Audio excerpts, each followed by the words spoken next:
नमस्ते, मेरा नाम है प्रतीक बैरागी और आज मैं शूट कर रहा हूँ मेरे करियर की पहली यूट्यूब वीडियो। और हम बात करने वाले हैं कंप्यूटर एडमिनिस्ट्रेशन की भर्ती की, जो कि 2026 में हमें देखने को मिल सकती है अगस्त के महीने में।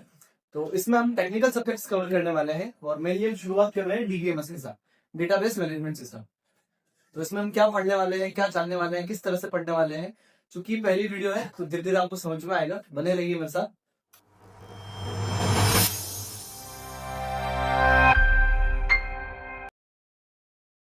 तो हम शुरुआत करते हैं हमारे पहले टॉपिक की, ईआर मॉडल। तो चूंकि आप सब जने कंप्यूटर साइंस से कहीं ना कहीं रिलेट करते हैं, आप बीसीएम या एमसीए में आप पढ़कर आए होंगे डीबीएमएस, तो उसमें ईआर मॉडल आपके कहीं ना कहीं आया होगा और आपको याद होगा क्योंकि बेसिक सा टॉपिक है। तो यहाँ मैंने ऑफिशियल सिलेबस के स्क्रीनशॉट डाले हैं, जहाँ पे आपका यूनिट 6 और यूनिट 10 में सीनियर कंप्यूटर अनुदेशक में यूनिट 6 में और जूनियर कंप्यूटर अनुदेशक में बेसिक कंप्यूटर अनुदेशक में यूनिट 10 में आपके डेटाबेस मैनेजमेंट का सिलेबस आपको दिया हो। आप ये सिलेबस ऑफिशियल वेबसाइट पे भी चेक कर लीजिएगा। एंटिटी एंड रिलेशनशिप, तो हमें अगर जानना है कि what is ER model, entity relationship model क्या है, तो हमें केवल दो वर्ड जानना होंगे, एंटिटी और रिलेशन। इनको हम काफी डेप्थ में आगे के लेक्चर्स में भी कवर करेंगे, बट अभी आपको ये याद रखना है कि ईआर मॉडल की फुल फॉर्म होती है entity relationship. Basically ER model is a conceptual model. Conceptual model का हम बात करें तो एक फिजिकल मॉडल होता है और एक लॉजिकल, जिसको कॉन्सेप्चुअल मॉडल भी कहा जाता है। तो इसका एक की पॉइंट हो जाता है कि ER model is a conceptual, then it represents the logical structure of database. इसमें कोई ऐसा मैंने फालतू चीजें कचरा नहीं डाला है जो कि आपके सिलेबस को बढ़ाए, और काफी छोटे छोटे पॉइंट्स बना के डाले हैं जो कि एग्जाम पर्सपेक्टिव से बहुत इंपॉर्टेंट है। ER model basically conceptual model होता है। बहुत सी बार एग्जाम में सीधा ये भी पूछ लिया जाता है कि ER model is an, and then question mark के आगे आपको ऑप्शंस दिए रहते हैं, physical model, abstract model, conceptual model. तो आपको वहां पे सीधा सीधा ये हेल्पफुल करेगा कि आप कॉन्सेप्चुअल मॉडल पर टिक करके आएंगे। ईआर मॉडल की जो बेसिकली की कंपोनेंट्स होते हैं वो होती है entity, attributes and relationships. Entities दो तरह की होती है, स्ट्रॉन्ग एंड वीक, जो हम आगे की स्लाइड्स में देखेंगे। एट्रीब्यूट्स भी चार तरह के होते हैं, की attribute, composite attribute, multi valued and derived attribute. इसके अलावा दो एट्रीब्यूट्स और भी हैं जो एग्जाम पर्सपेक्टिव से आपको कंफ्यूज करने के लिए पूछ लिए जाते हैं, तो वो भी मैंने आगे की स्लाइड्स में ऐड ऑन किया है। ये चार्ट आपको हेल्प करेगा ईआर मॉडल से रिलेटेड सारे की कंपोनेंट्स याद हो। तो इस चार्ट का पहले स्क्रीनशॉट ले लीजिएगा और मैं पीडीएफ आपको लिंक में प्रोवाइड करवा दूंगा। एंटिटीज, तो ईआर डायग्राम में जो एंटिटी वर्ड आ रहा है, entity basically real life objects के लिए, जितने भी ऑब्जेक्ट्स जिनके लिए आप डेटाबेस स्टोर करते हैं वो एंटिटीज आ। तो जैसे ही कि रिप्रेजेंट रियल वर्ल्ड ऑब्जेक्ट, कि जो भी रियल वर्ल्ड के ऑब्जेक्ट्स हैं, जैसे स्टूडेंट हो गया, एम्प्लॉयज हो गए, ये आते हैं सारे एंटिटीज के नाम। फिर बात आती है कॉन्सेप्ट और thing about which data is stored in a database. जो एंटिटीज होती है वो आपको बताती है कि किस तरह का डेटा आपके डेटाबेस में स्टोर है, किसी स्टूडेंट से रिलेटेड है, किसी एम्प्लॉय से रिलेटेड है, किसी सब्जेक्ट से रिलेटेड है, and that building block of A database. Entities को डेटाबेस का बिल्डिंग ब्लॉक भी कहा जाता है कि एंटिटीज से ही मिलकर ही डेटाबेस क्रिएट किया जाता है। Tables in relational database represent the entities. Database के अंदर जो टेबल्स होती हैं वो एंटिटीज को रिप्रेजेंट करती है, या हम ऐसा कहें कि जो एंटिटीज होती है उसको डेटाबेस में टेबल्स बेसिकली रो और कॉलम की जो फॉर्म्स होती है उसमें हम डेटा को रिप्रेजेंट करते हैं। Collection of all entities of a particular type is called an entity set. बहुत सी बार एग्जाम में ये क्वेश्चन पूछा जाता है कि what is an entity set. तो entity set is nothing, entity set is collection of all entities of a particular type is called a entities. Example of entities, entities को मैंने आपको भी डिस्क्राइब किया, उसके लिए मैंने तीन की पॉइंट्स डाले हैं। इन तीनों के अंदर जो भी चीज आएगी वो आपकी एंटिटीज के अंदर। First thing, real world objects, kind of person, car, employ, etcetera. ये जितने भी रियल लाइफ के ऑब्जेक्ट्स हैं ये आपके एंटिटीज के अंदर आते हैं। फिर बात आती है कॉन्सेप्ट्स की, सम टाइप्स ऑफ कोर्सेज हो गया, इवेंट हो गया, रिजर्वेशन हो गया, एक्सेट्रा, ये भी आपके एंटिटीज के अंदर आते हैं। And last thing is thing, product, document, devices, ये भी आपके क्या कहलाते हैं, एंटिटीज कहलाते हैं। तो जब भी आपको पूछा जाए कि इट इज एंटिटी और नॉट, आपको इन तीनों क्राइटेरिया में देखना है और डिसाइड करना है कि वो एक एंटिटी है या नहीं। नेक्स्ट स्लाइड पे जाता है। एंटिटीज के, जैसे मैंने आपको स्ट्रक्चर में बताया, 2 टाइप्स होती है, स्ट्रॉन्ग एंटिटी है, weak entity. Strong entity, a strong entity can be uniquely identified. ऐसी कोई सी भी एंटिटी जो कि यूनिकली आइडेंटिफाइड हो, जिसको हम इजीली पहचान सके, वो आती है स्ट्रॉन्ग एंटिटी के अंदर, and it does not dependent on any other entities. ठीक है, नेक्स्ट एंटिटी आती है weak entity. Weak entity always depends on another entity which is strong entity. Definition भी आपको एग्जाम में पूछ ली जाती है, तो डेफिनेशन भी आप देख लीजिएगा। ये एक डायग्राम है, ये डायग्राम क्या चीजें हैं ये हम आगे के लेक्चर्स में देखेंगे कि कहाँ पे आपको एलिप्स बनाया जाता है। और एंटिटीज को अभी के लिए आप इतना जान लीजिए कि जो एंटिटीज होती है उसको स्क्वायर में रिप्रेजेंट किया जाता है। जो रेक्टेंगल्स है उसमें हम एंटिटीज को रिप्रेजेंट करते हैं, और जो स्ट्रॉन्ग एंटिटी होती है उसके लिए सिंगल लाइन रेक्टेंगल बनाया जाता है, और जो वीक एंटिटीज होती है उनको हम डबल लाइन रेक्टेंगल में रिप्रेजेंट करते हैं। Next slide. अब बात आती है एट्रीब्यूट्स। हमने अभी समझा एंटिटीज के बारे में। एट्रीब्यूट्स जो कि एंटिटीज की प्रॉपर्टी को डिफाइन करते हैं।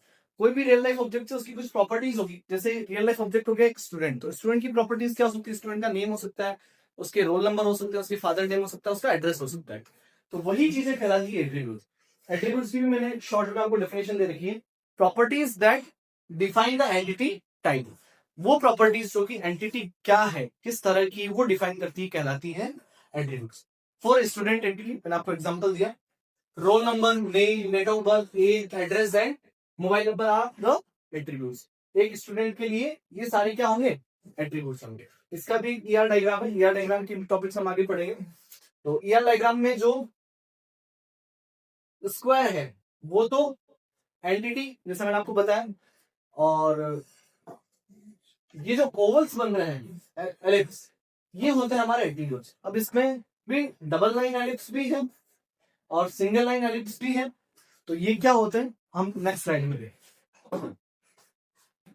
First, simple attribute. Simple attributes जो कि सीधा सीधा डिफाइन कर रहा है किसी एंटिटी की प्रॉपर्टी को।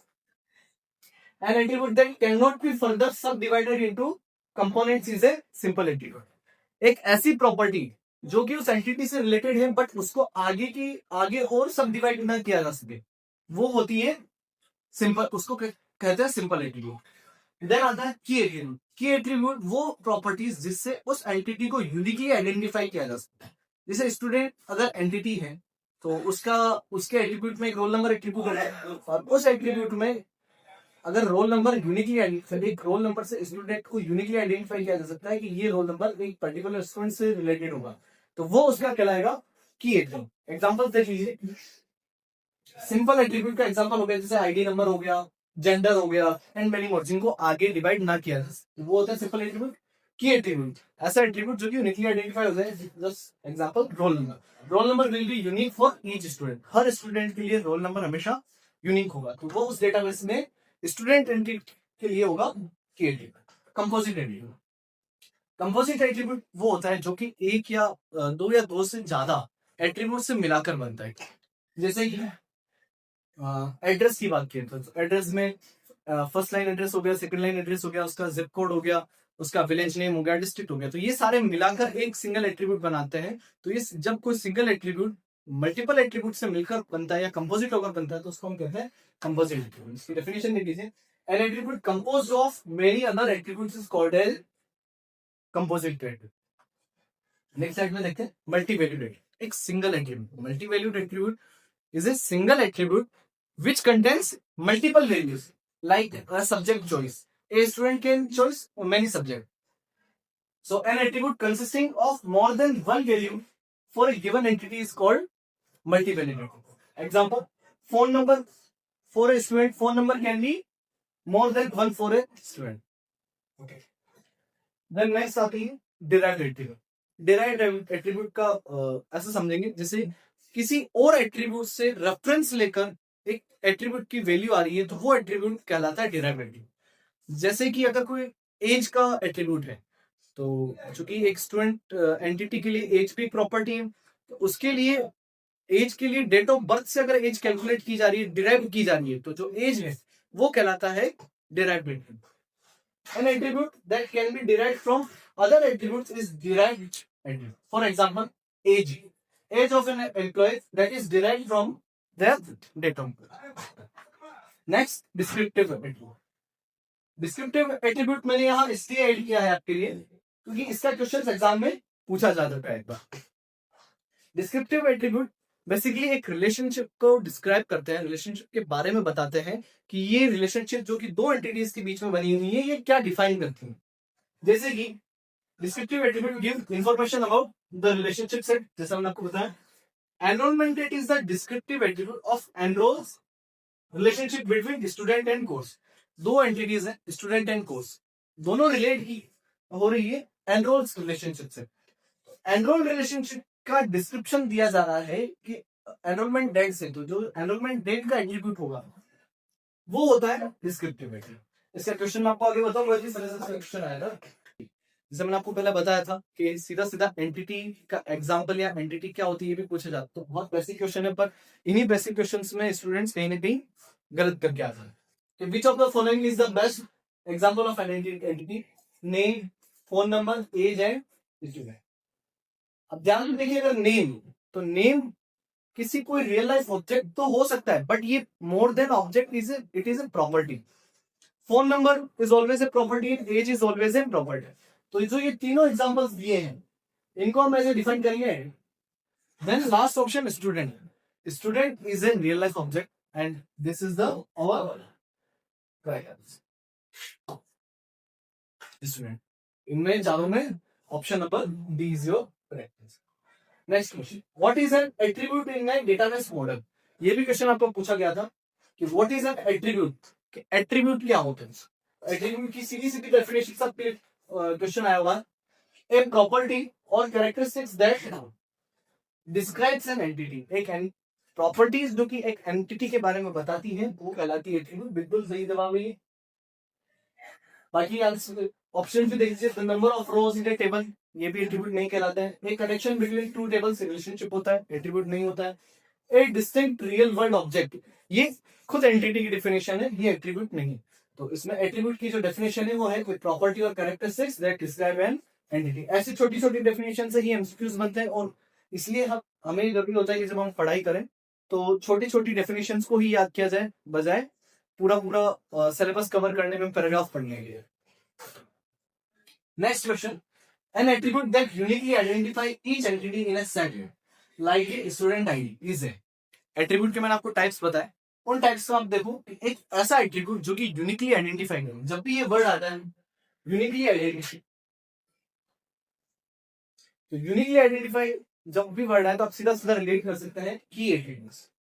इसका आंसर हो जाएगा की एट्रीब्यूट. मल्टीवैल्यूड एट्रीब्यूट जिसमें आप सिंगल एट्रीब्यूट के लिए कहीं ज्यादा एक से ज्यादा वैल्यूज डालते हैं, तो डिराइव्ड एट्रीब्यूट जब कोई एट्रीब्यूट की वैल्यू किसी और एट्रीब्यूट से डिराइव की जाती है. और कंपोजिट एट्रीब्यूट जो एक एट्रीब्यूट कंपोजिट होकर बनता है कई सारे एट्रीब्यूट से, जैसे एड्रेस हो गया kind of. Next, which of the following is an example of composite attribute? अभी कंपोजिट एट्रीब्यूट जस्ट मैंने आपको समझाया, दूसरा क्वेश्चन भी आपके प्रीवियस ईयर में आया हुआ है, तो उसकी संभावना बनती है वापस रिपीट होने में. कि which of the following is an example? इतना इजी इनके एमसीक्यूज दिए हुए हैं. एड्रेस, जो एग्जांपल मैंने आपको बताया सीधा वही एड्रेस, क्योंकि एड्रेस एक सिंगल एट्रीब्यूट तो है पर ये कहीं से मिलकर बना है. जैसे स्ट्रीट हो गया, सिटी हो गया, जिप कोड हो गया. Address is a composite attribute. Age अगर डेट से डिराइव्ड हो रही है तो ये डिराइव्ड एट्रीब्यूट होगा. Gender is normal attribute. Salary, अगर सैलरी आपकी डेट ऑफ अटेंडेंस हो रही है तो ये तो भी डिराइव्ड होगा. नहीं तो आप इसको एज अ सिंपल एट्रीब्यूट भी दे सकते हैं. बाकी इसमें सही आंसर होगा एड्रेस, क्योंकि ये कई सारे छोटे एट्रीब्यूट से कंपोजिट होकर बनते हैं. Fifth question, which type of entity cannot exist in the database unless another type of entity also exists? Question बिल्कुल इजी है बट इसकी लैंग्वेज काफी घुमा रखी है. तो बहुत सी बार बेसिक नॉलेज होने के बावजूद भी हम उसकी जो पूछने की ग्रामर है या फिर जो पूछने का तरीका है उससे हम कंफ्यूज हो जाते हैं. इसको समझेंगे हम कि विच टाइप ऑफ एंटिटी की कौन सी तरह जो कि एग्जिस्ट नहीं करती डेटाबेस में unless another type of entity also exist. अगर हम स्ट्रॉन्ग एंटिटी की बात करें, पहले ये देखेंगे एंटिटी कितने तरह की होती है। 2 तरह की होती है, स्ट्रॉन्ग एंड वीक। इसमें 4 ऑप्शन है, तो हम लोगों को ऐसे ही एलिमिनेट कर देंगे। स्ट्रॉन्ग एंड वीक के अलावा कंपोजिट एंड एसोसिएटिव एंटिटी की टाइप में होती है, तो केवल हमारे पास 50-50 ऑप्शन में स्ट्रॉन्ग एंड वीक बचा। स्ट्रॉन्ग एंटिटी अब ये पूछ रहा है कि ऐसी कौन सी एंटिटी जो कि एग्जिस्ट नहीं कर सकेगी अगर कोई दूसरी एंटिटी नहीं हो। तो अगर हम इसको थोड़ा सा ध्यान से समझेंगे तो हमें इसका आंसर मिलेगा वीक एंटिटी। क्यों? क्योंकि जो स्ट्रॉन्ग एंटिटी वो किसी पर भी डिपेंड नहीं रहती, बट जो वीक एंटिटी होती है वो हमेशा डिपेंड करती है किसी और एंटिटी पर। तो अगर कोई और एंटिटी नहीं होगी तो वीक एंटिटी कभी भी उस डेटाबेस में एक्सेस नहीं करेगी। क्योंकि ये क्वेश्चन का आंसर है, इसका आंसर हो गया वीक।